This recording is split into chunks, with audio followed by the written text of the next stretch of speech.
Padre bueno, Padre Santo, gracias por su amor, su misericordia, por todo lo que usted hace por nosotros, Señor.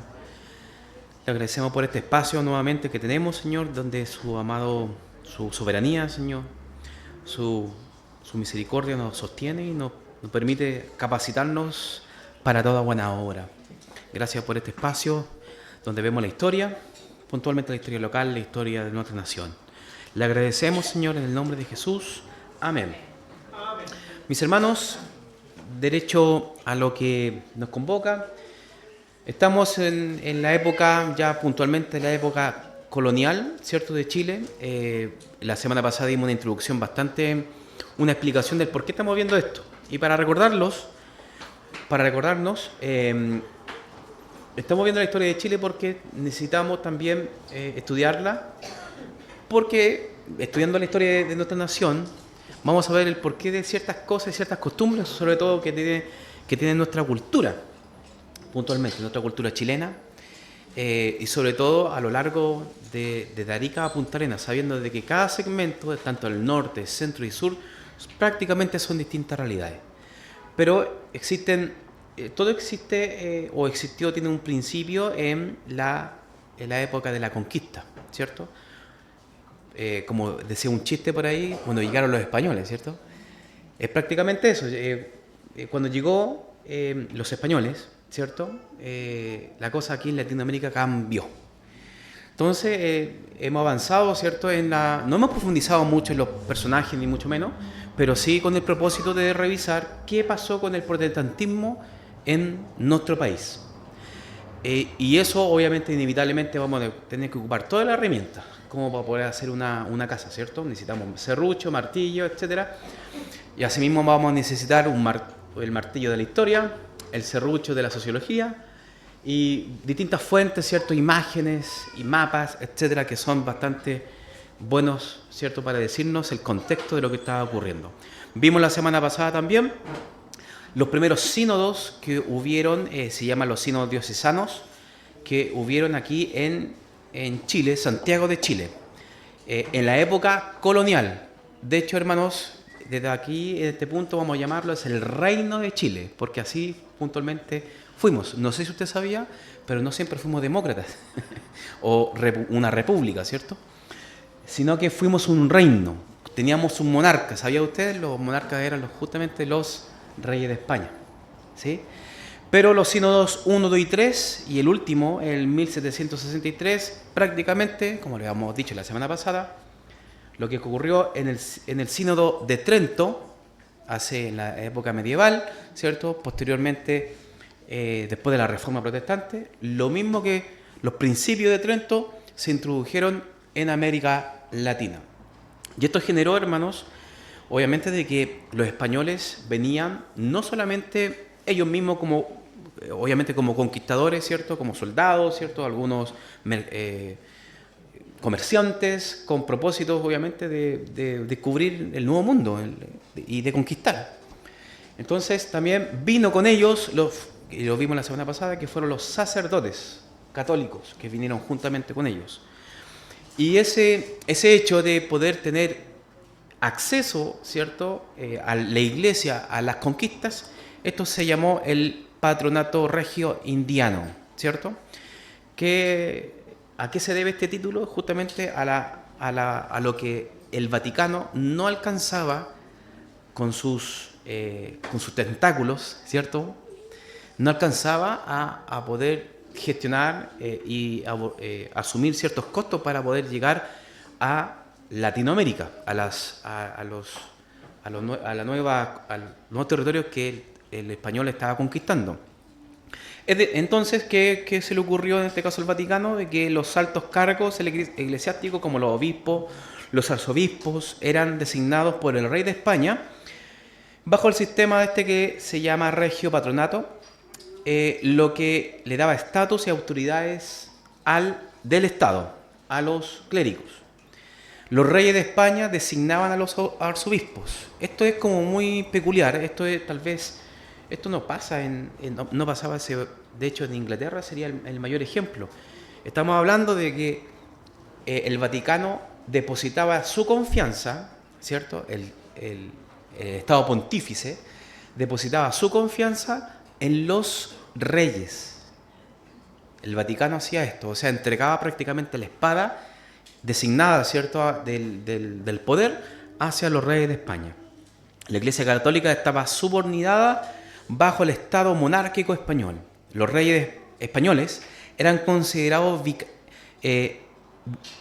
como vicarios, ¿cierto?, suplentes en temas espirituales. Es como que ellos estaban representando en sí mismos, a causa de la distancia, por causa de la distancia, estaban asumiendo ellos como representantes espirituales de la Iglesia en las colonias justamente españolas.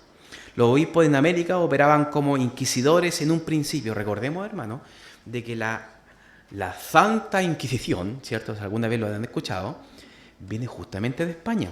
España era la mano más dura, podríamos decir, en este tiempo, del catolicismo. Era la más celosa, por así decirlo. Era bien severa. Y en la Santa Inquisición sí efectivamente llegó a América. Se les decía simplemente los inquisidores, ¿cierto?, que eran los que ellos velaban la doctrina, velaban en este caso absolutamente todo lo que ocurría en América. Influía en la toma de decisiones políticas y en la legitimación del poder del virrey a los gobernantes. Recordemos que Chile, de hecho lo vimos la semana pasada, que Chile era prácticamente todo el cono sur, y eso, Chile era parte del virrey del Perú. Después, con el tiempo, pasó a ser autogobernada, ¿cierto?, y ser un reino totalmente aparte. Pero en un inicio fue una extensión del virrey del Perú, ¿sí?, del virreinato del Perú. Y todo el cono sur era prácticamente Chile, ¿se dan cuenta?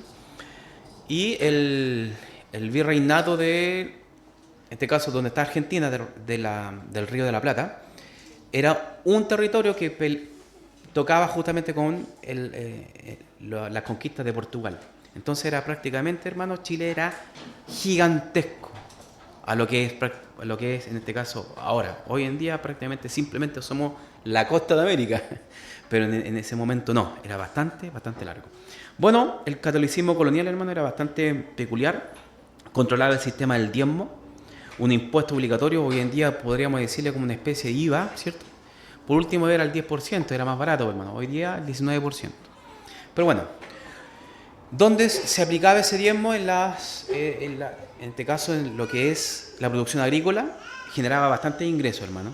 Controlaba la educación en los colegios, el catolicismo, las universidades, como la primera universidad que hubo aquí en Chile, que fue la Real Universidad de San Felipe. Fue una de las primeras. No me atrevería a decir la primera, pero una de las primeras.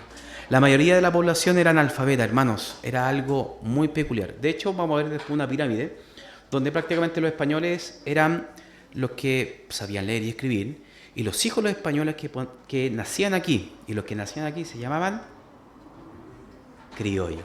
Muy bien, hermano. Los criollos, justamente. Pero eran chilenos, eran parte, ellos nacían aquí en esta tierra natal, ¿se dan cuenta? Y el poder quedaba justamente en los que tenían poder. Y ellos tenían esa facultad de poder ser ilustrados, de poder ser educados, ¿cierto? Pero la gran mayoría, tanto de los mestizos, los indígenas y los esclavos, sí, habían esclavos en Chile también. Efectivamente eran la gran, inmensa mayoría. Bueno, los sermones y doctrinas eclesiásticas moldeaban la visión del mundo. Recordemos que con la autenticidad, hermanos, de las catedrales y las iglesias, que de hecho hoy en día la vemos, vamos a la catedral ahí en la Plaza de Armas, ¿cómo es? Inmediatamente el que ha podido entrar, yo no entro nunca más, ¿cierto? Pero cuando la oportunidad que tuve de entrar, era efectivamente algo que pegaba, ¿cierto?, que acongojaba, de que efectivamente estamos prácticamente pisando suelo santo, prácticamente estamos entrando al cielo, ¿se dan cuenta? Eso mismo trajo el catolicismo a América, y obviamente las personas que mestizas, indígenas y analfabetas se encontraban con estas construcciones pero medievales, hermano, que daba totalmente miedo. Góticas, podría decir también. Bueno, no se permitía el pensamiento ilustrado, que en la época, ¿cierto? Recordemos que Francia, por el lado europeo, estaba la Revolución Francesa, ¿cierto?, estallando ya en ese tiempo o un poquito más adelante. También no se permitía el pensamiento liberal y tampoco otras religiones, mucho menos, pues, hermano. Otras religiones en la época del reinato de Chile, no era permitido. Y eso velaba la Santa Inquisición latinoamericana, ¿cierto? O la Santa Inquisición de los virreinos de Latinoamérica. La Iglesia dirigía los ritos fundamentales de la vida y, hermano, y esto tal vez hasta, no, a ver, podríamos decir hasta hace 70 años atrás, todavía la Iglesia Católica velaba y era responsable del bautismo, es decir, los certificados de nacimiento, los matrimonios certificados también, que todo esto era a través de estampillas, ¿cierto?, de documentos eclesiásticos de la Iglesia Católica. Ellos manejaban todo ese control. La confesión, ¿cierto?, que no es la confesión de fe, sino que es la confesión de los pecados, ¿cierto?, que era parte de las prácticas, ¿cierto?, de que generalmente la gente hacía, la misa, la extremaunción y finalmente el entierro. Todo era controlado, prácticamente toda la vida era controlada por la Iglesia Católica de todas las personas. Era vista como la única vía de salvación espiritual, ¿se dan cuenta? Con todas estas construcciones, ¿cierto? Y se hablaba en latín, era algo pero tan espiritual que la gente veía tan inalcanzable, ¿cierto? Que ellos prácticamente veían que ahí había un depósito de salvación en la Iglesia Católica.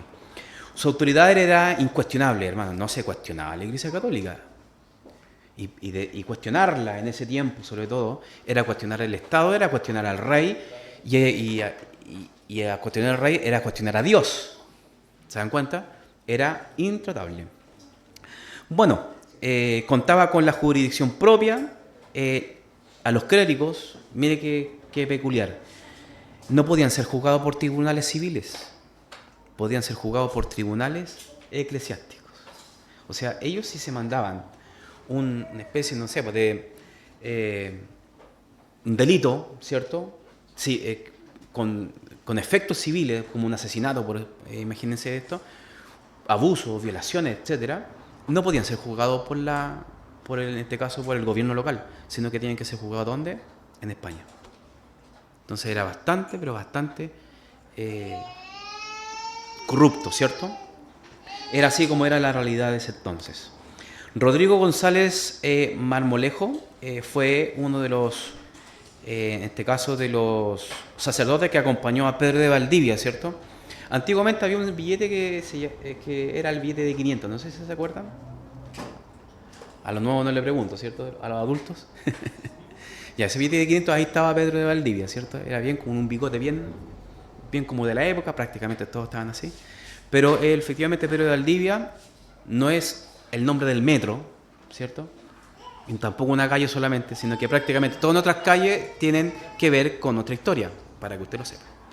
Bueno, Pedro de Valdivia, en la época de la Reconquista y su primera expedición, este hombre fue el primer obispo en 1561, luego que organizara el orden eclesiástico en el Reino de Chile. Su cargo tenía a cargo en todo el país, habían 35 parroquias en ese tiempo, ¿cierto?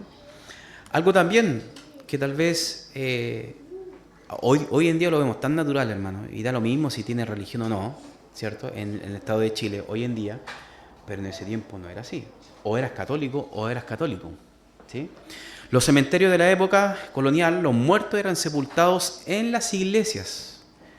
No había cementerios como hoy en día conocemos, como el Parque del Recuerdo, ¿cierto? El Manantial y otros, ¿cierto? Para no hacer publicidad, ¿cierto? Gratis. Pero efectivamente hay lugares donde hay un sitio de descanso, ¿cierto? Pero en esta época, en la época colonial, donde estamos nosotros analizando, la iglesia, sus patios, ¿cierto? Que eran bastante gigantes, que prácticamente eran parte de haciendas, ¿cierto? Que lo vamos a ver también. Esta parroquia tenía en sus patios, ¿cierto? A la gente que moría. Ahora, no cualquier gente, era segmentada esa gente. No enterraban a indígenas, no enterraban a los mestizos, y a los que tenían, en este caso, no tenían control adquisitivo. ¿Se dan cuenta? En 1541 Pedro de Valdivia fundó la catedral donde serviría como iglesia y como cementerio. Esa catedral es justamente lo que tenemos en la Plaza de Armas, ¿sí? Al norte de la Plaza de Armas, o sea, viéndolo en la brújula, pasadito a la Plaza de Armas, ahí ese patio era todo cementerio. Era un cementerio, pero de la alta, en este caso de la alta sociedad. Y al sur, estaban los más humildes, ¿cierto? Los mestizos que estaban ahí. Los mestizos estamos hablando de entre españoles y indígenas, correcto. En 1522 se fundó el hospital, estamos hablando de bastante tiempo atrás, el hospital que se llamó Nuestra Señora del Socorro, que es hoy en día conocemos como Juan de Dios. ¿Sí? Es un hospital muy conocido, ¿cierto? Y eso hoy en día sigue vigente, pero se le daba la sepultura gratuita a los indígenas en ese tiempo. Y en el siglo ya XVII, el cementerio de las calles, esto quedaba en Santa Rosa con 10 de julio, todo ese sector hoy en día es prácticamente talleres mecánicos, ¿cierto? Sitios simplemente residenciales, edificios, ¿cierto? También había un cementerio donde ya habían, ahí enterraban, ¿cierto? A la gente que tal vez la desechada y despreciada, a los menesterosos, personas con enfermedades infecciosas.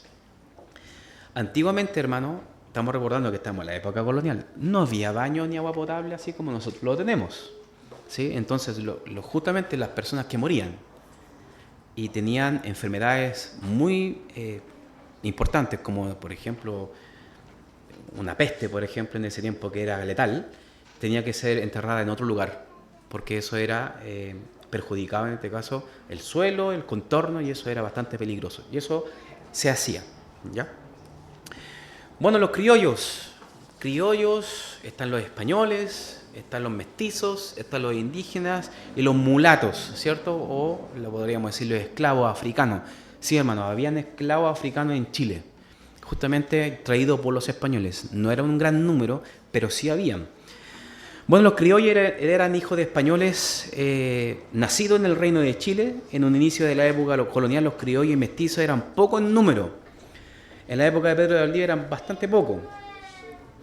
Y cuando empezó a avanzar en esa época, ¿cierto? Los criollos empezaron a tomar mayor presencia al momento de pasar los años, porque los españoles ya se situaron y quedaron ahí, ¿cierto? Los indígenas siempre estuvieron acá, pero los que empezaron a tener, a florecer, ¿cierto? En descendencia fueron justamente los criollos, hijos de españoles, pero ellos tenían algo diferente que los españoles, porque ellos amaban la tierra. Ellos empezaron a querer la tierra.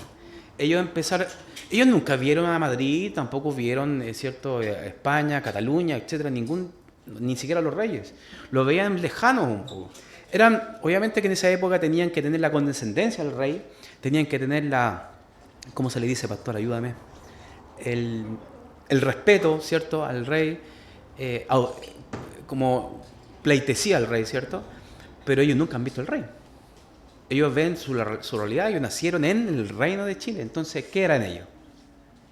Chilenos. ¿Se dan cuenta?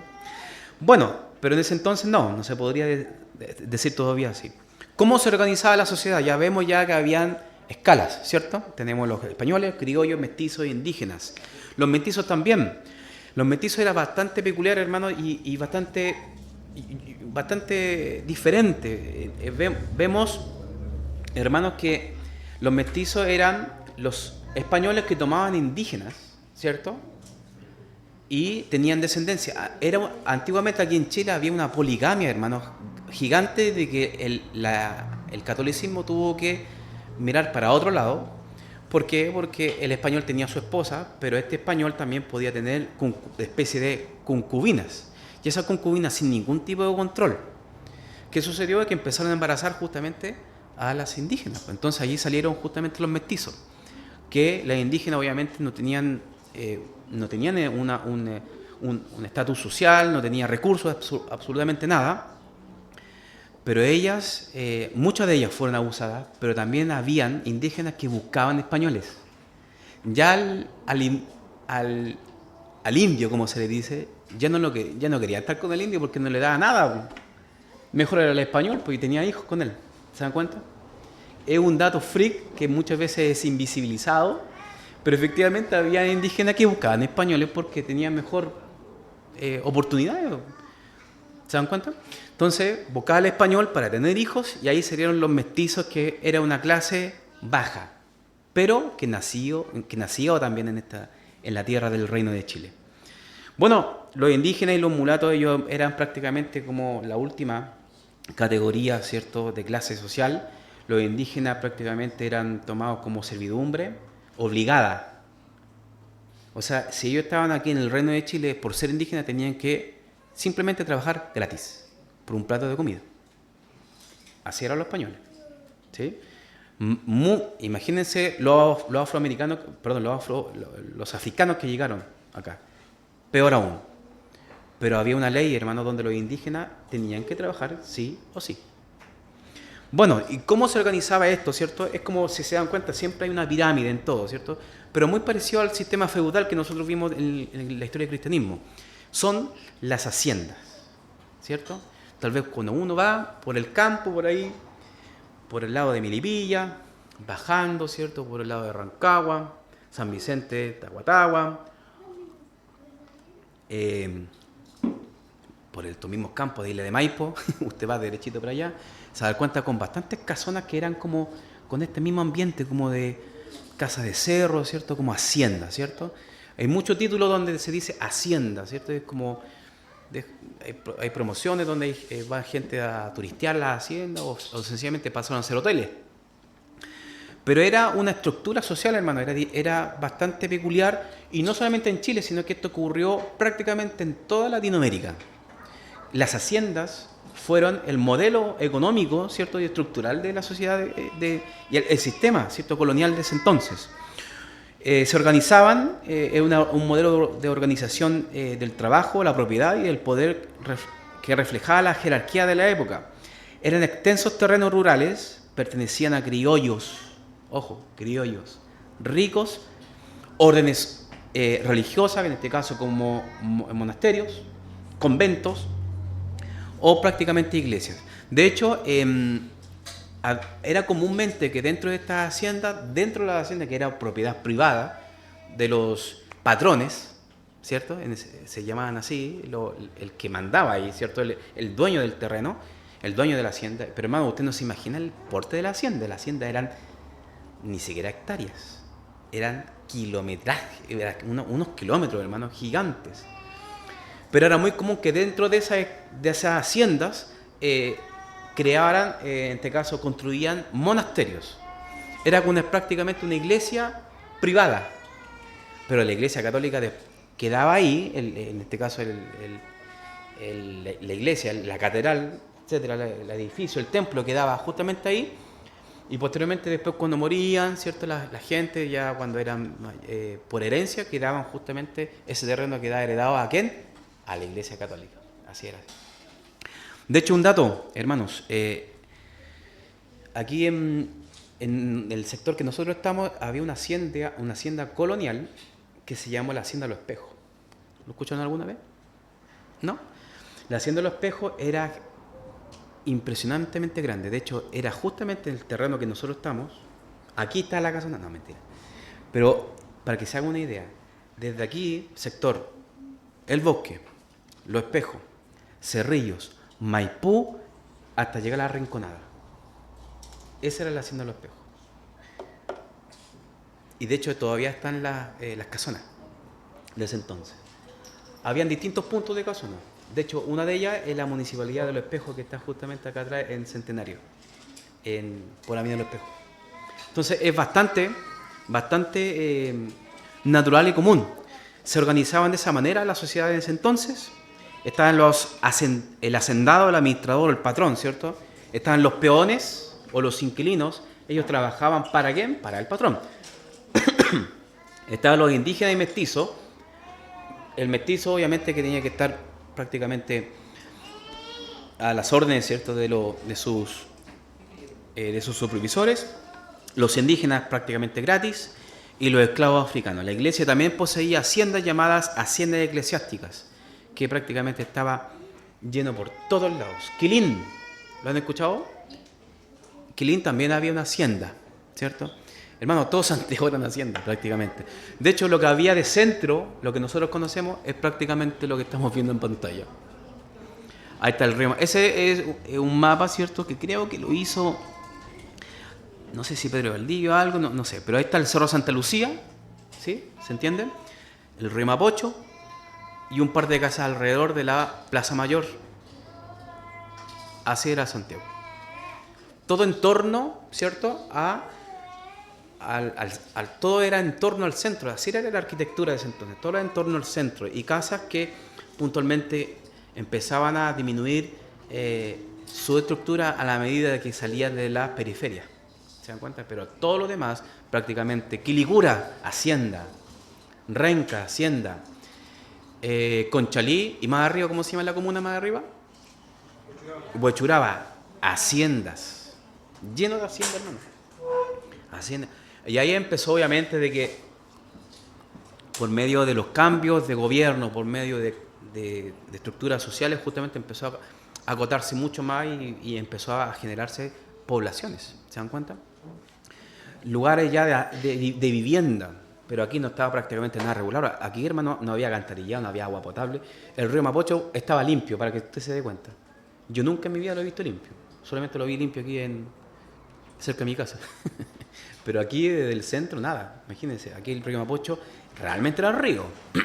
Ahora no hay nada prácticamente. Otro mapa, también así, el río Mapocho, ¿cierto?, que era prácticamente el que alimentaba todo, ¿cierto?, todo el valle, y se extraía el agua ahí para todas las plantaciones. Santa Lucía,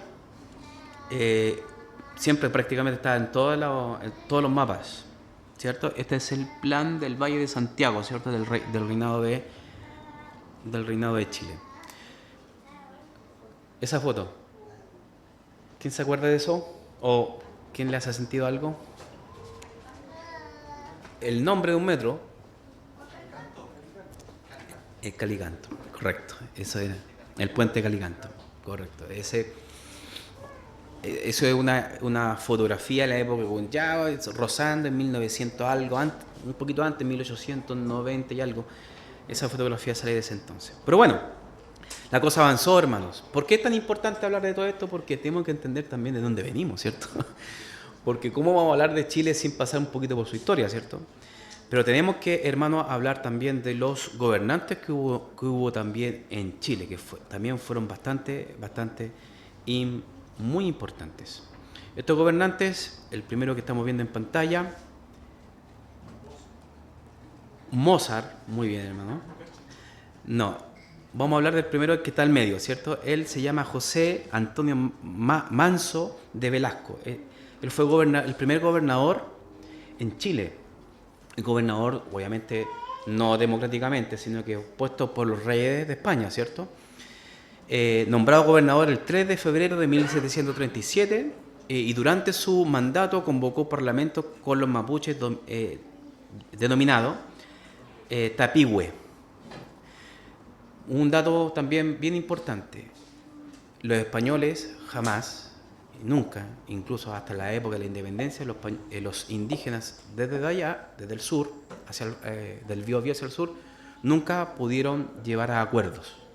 Ahora, un dato importante: el indígena mapuche no es 100% puro, porque muchas de las indígenas que estuvieron con españoles no se quedaron con el español, muchas se quedaron allá y se volvieron justamente hacia el sur. Es decir, de que el mapuche puro hoy en día prácticamente es escaso, ¿sí? Es un dato poco popular, pero yo me atrevo a decirlo, ¿cierto? Bueno, propuso al rey la organización del ejército. Había la corona, ¿cierto? El virreinato no habían ejército, eran prácticamente militares que conquistaban. Entonces ellos tenían armamento, ellos tenían protocolos ciertos prácticamente de militares, pero no como un ejército como tal. Y él pudo llegar a eso. Bueno, nombró en el gobierno de este hombre, de don José Antonio Manso de Velasco, nombró a Mercedes de Manso, puntualmente no sé dónde está, pero sí San Agustín de Talca, que hoy en día es Talca, ¿cierto? San José de Buenavista, que es hoy en día Curicó, donde viene mi familia. San Fernando también, ¿cierto? Santa Cruz de Triana, que en ese tiempo se llamaba así, pero hoy en día lo conocemos como Rancagua. San Francisco de la Selva, que eso es al norte, que es Copiapó. Y San Felipe de la Real, que hoy en día conocemos como San Felipe, que está en la quinta región, ¿cierto? El primer hombre, según el dibujo, ¿cierto? No es Mozart, hermano, sino que es Domingo Ortiz de Rosas. Él fue gobernador en 1746 y 1755, nombrado general y capitán del reinado de Chile. También intentó hacer parlamento con los mapuches, ¿cierto? No hubo mayor avance en eso. Obtuvo la autorización de fundar en Chile la Real Universidad de San Felipe, que hoy en día sigue vigente. Se fundó la Casa de Moneda y nombró a Francisco García Huidobro como el primer concesionario, que en este caso es como el administrador de la Casa de Gobierno. Chillán, hermano, de esa época, estamos hablando de la época colonial, habían registros de que ya hubo un terremoto. Un saludo a los hermanos de Chillán, hermano, qué terrible, como tanto terremoto, pero efectivamente sufrió un terremoto. Y este hombre, Domingo Ortiz de Rosas, en la época colonial, lideró la reedificación, porque prácticamente quedó en el suelo. Las edificaciones antiguamente no había hormigón. ¿De qué eran? Era adobe. Eso, yo creo. Y hemos visto casas así como de adobe, ¿cierto? Y son las primeras que caen en los terremotos, ¿cierto? Muchas veces, sobre todo en Franklin, donde yo vivía, las casas eran de adobe, hermano. Entonces era bastante difícil en ese tiempo. Bueno, organizó y reguló el comercio marítimo, que era prácticamente un caos. Hermano, habían piratas en ese tiempo. Piratas de que asaltaban otros barcos, ¿cierto? Y él reguló todo el comercio, porque ya era un tema ya bastante desordenado. Obtuvo el título de conde de poblaciones, ¿cierto? Ser conde también era un título mucho mayor en ese tiempo. Se retiró en su viaje, se retiró de ser gobernador, ¿cierto? Y en su viaje a España, desde Valparaíso, en su viaje de regreso ya a casa, lamentablemente falleció. ¿Sí? Así que murió don Domingo Ortiz de Rosas en forma trágica. No creo que responda el hermano Jorge. Y el último, ¿qué nos queda? ¿No? Muy bien. Excelente, mis hermanos. Don Ambrosio O'Higgins. ¿Les suena o no? Bueno, ¿cierto? Papá de... Ahí vamos a dejarlo. Bueno, era una excelente carrera militar. Era un hombre bastante jerárquico, un hombre tenaz. O sea, escalaba bastante rápido arriba porque era bastante bueno en lo que hacía. Era un militar de tomo y lomo. Alcanzó el mayor grado, del cual fue de brigadier de caballería dentro de esta jerarquía de esa época. Fue intendente de Concepción. Fue nombrado finalmente como gobernador de Chile. Durante su administración recorrió todo el territorio. Eso me encanta a mí, cuando sobre todo los presidentes tienen que recorrer todo, hermano, ¿cierto? Y algo, y él reconocer justamente el terreno, porque él era español, ¿ah? El español llegó justamente acá con el propósito de ayudar a la corona. Organizó la agricultura, el comercio y la minería. Puso orden en las finanzas en el Reino de Chile. Hizo construir el camino que muchas veces nosotros tomamos, que se llamó la Cuesta de Loprado. Esa conexión que hizo con Santiago y Valparaíso. Entre paréntesis, ¿ustedes sabían que en ese tiempo Valparaíso era considerado parte de la región metropolitana hasta no más hace 100 años atrás? No era de la quinta región, era parte de la región metropolitana, o en este caso de la provincia de Santiago. En ese tiempo todavía no está la región metropolitana como tal, pero la parte de Santiago, Valparaíso, como dato freak, ¿cierto? Bueno, él hizo hacer los tajamares de cal en la orilla del Mapocho para evitar inundaciones. Hermano, en ese tiempo ya el río Mapocho se inundaba, imagínense. O sea, se salía del cauzal. En su reinado puso fin al trabajo obligado de los indígenas, que era un abuso bastante feo, hermano. Y él puso fin a eso.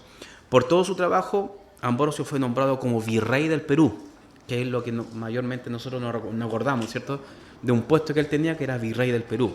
Y falleció en Lima en 1801, algo peculiar porque su hijo también falleció en Lima, ¿cierto? Santiago no es Chile, pues, hermano. Es algo que tenemos que entender. ¿Y esto por qué? Hermano, habían ciudades, Chile se componía prácticamente hasta Valdivia, más o menos, Chiloé, ¿cierto? Pero en ese tiempo la comunicación era un caos. Para comunicarse con un puerto a otro, ¿cierto? Con una ciudad con otra, prácticamente eran días que tenían que ir a caballo, en este caso los soldados, para comunicarse y llegar a un acuerdo los gobernantes. Pero la ciudad más importante en ese entonces, en la época colonial, era Santiago, Concepción, Talca, Valparaíso, que era parte de Santiago, y también el norte fue también La Serena, que era muy, muy importante. Entre ellas, muy peculiar, hermano, y esto es algo que desde la próxima semana vamos a ver, de que lo que caracterizó a Chile, hermano, eran las rencillas internas que hemos tenido durante siglos, hermano. Terriblemente, durante años siempre hubo rencillas, y habían rencillas ¿con qué? Santiago quería dominar todo, los de Concepción no se los permitían, pero ellas eran prácticamente los ojos del sur, ¿se dan cuenta? Y Concepción no dejaba que muy, muy tranquilo a Santiago, y así era prácticamente una rivalidad en la administración, que tenía más poder, que tenía mayor influencia, ¿cierto? Y hasta el día de hoy, de hecho, las regiones, ¿cómo miran al santiaguino? ¿Lo miran bien? Ah, santiaguino, ¿cierto? Le mandamos un abrazo a mis hermanos del sur, ¿cierto? Nos lo estamos pelando, pero efectivamente es algo, parte de la idiosincrasia chilena. Somos muy creídos los santiaguinos, ¿cierto? Pero es por esto mismo, hermano, que es prácticamente historia, prácticamente histórico. Y así inició, hermanos, la independencia.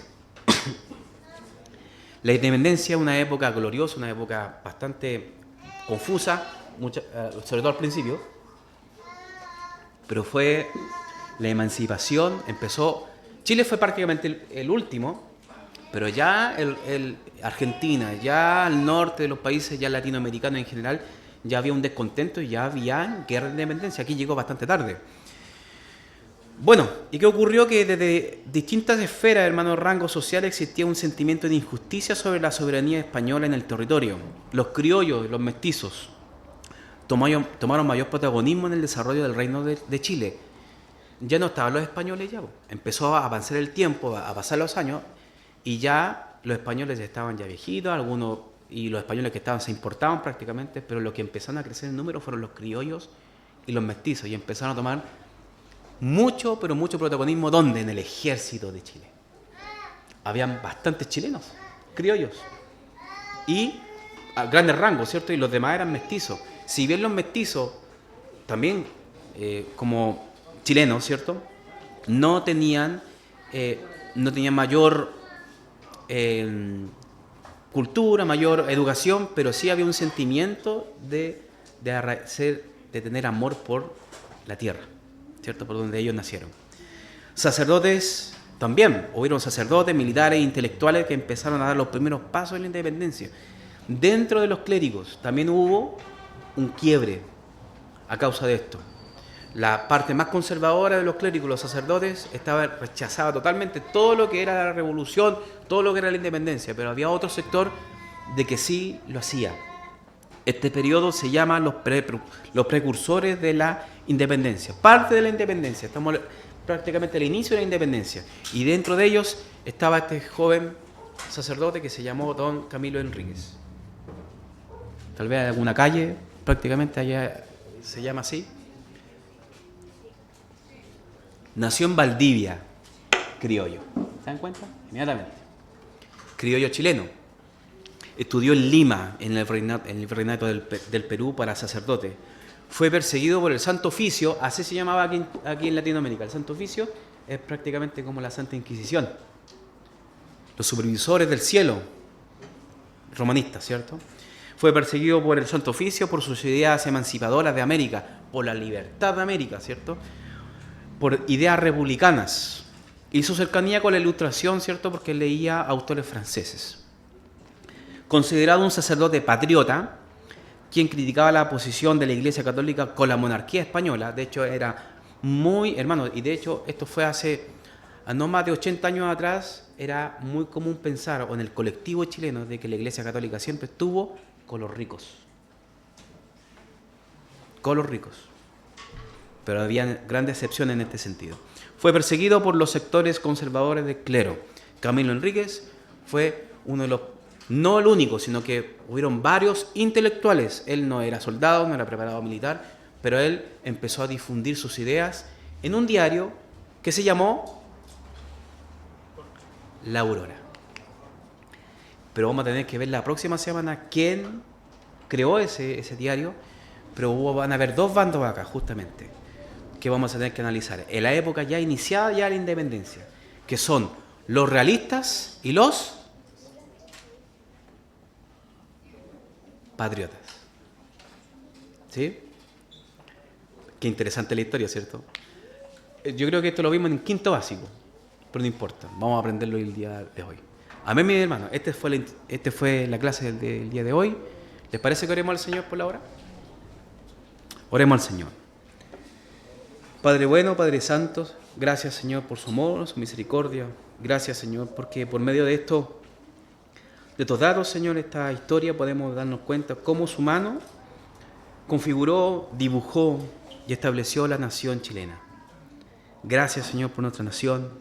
Gracias, Señor, por estos hombres que usted puso para poder tener libertades hoy en día en nuestra nación. Le agradecemos por este periodo. Sabemos que hubieron bastantes cosas tal vez que en este tiempo son mal vistas, pero entendemos, Señor, que era parte del contexto de la época. Ayúdenos a entenderlo, ayúdenos también a seguir aprendiendo y a valorar lo que hoy en día tenemos. Gracias, Señor, le damos en el nombre de Jesús. Amén.